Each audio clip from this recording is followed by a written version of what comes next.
Hey there, I'm Dr. J. Nathan Higdon, and thanks for joining me today. I'll be discussing a 2019 article by Shah et al. In the Journal of Global Marketing. The title is Social Media and Purchasing Behavior, a study of the mediating effect of customer relationship. The study had an N of 250 and the population was India. And so it looks over social media and how you can use it to develop strong and customized relationships with customers. So, social media users, and this is from 2017 data from the article, says there are 2.8 billion with about 37% market penetration. That's social media users, and about 63% of Gen Y follows a brand on Facebook. So, the impact of social media on purchasing behaviors is vast. Social media facilitates information gathering at all stages of the purchase decision making process. So, unlike traditional media like TV, magazines, or newspaper that are a one way, social media promotes a conversation and a horizontal flow of info between consumers. So customers actually identify social media as a more trustworthy source of information than traditional media. Thanks, fake news. Consumers also appreciate and anticipate an active role in their interaction with social media. Like you can think about brands like Wendy's does their roasting, Zappos is pretty good. There are a number of brands that are really good with their social media and interacting with their customers and make them feel engaged and special. So, social media tech managers must collaborate with marketing departments in an approach that really manages the customer relationship. Because consumers view social media as a way to make a connection with a brand, so selling is not really the goal for social media. And as a matter of fact, actually trying to sell things on social media is discouraged. What you should be doing is relationship marketing with your social media. Build those relationships and solicit feedback. It is a great way to get feedback on your products and your services. And customer relations along with public relations via social media is an incredibly affordable, in this day and age, incredibly affordable way to manage an individual level relationship, which is, as I mentioned, really important to customers.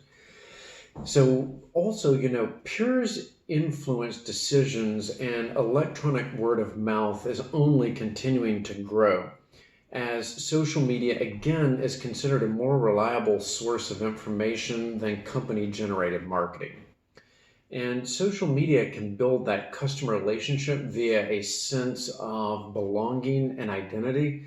And you can look at some of the perceived organizational membership academic literature that focuses in on this in some areas like psychological ownership. Think about your favorite football team and the way you identify with probably your sweatshirts, you've got some pendants and probably a sticker on your car, and you really take ownership in that team. Well, some people do the same with companies. Most of us do have some level of loyalty and ownership to a company. Like you'll find it Harley owners, or people who are Ford or Chevy or Dodge. Sorry, Dodge folks.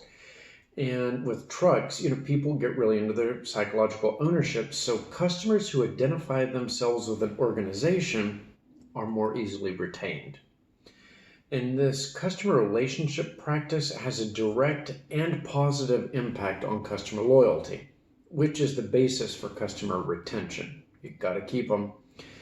And it's a cheaper and more profitable way of maintaining these long-term customers. And it also has a direct and a positive impact on customer satisfaction.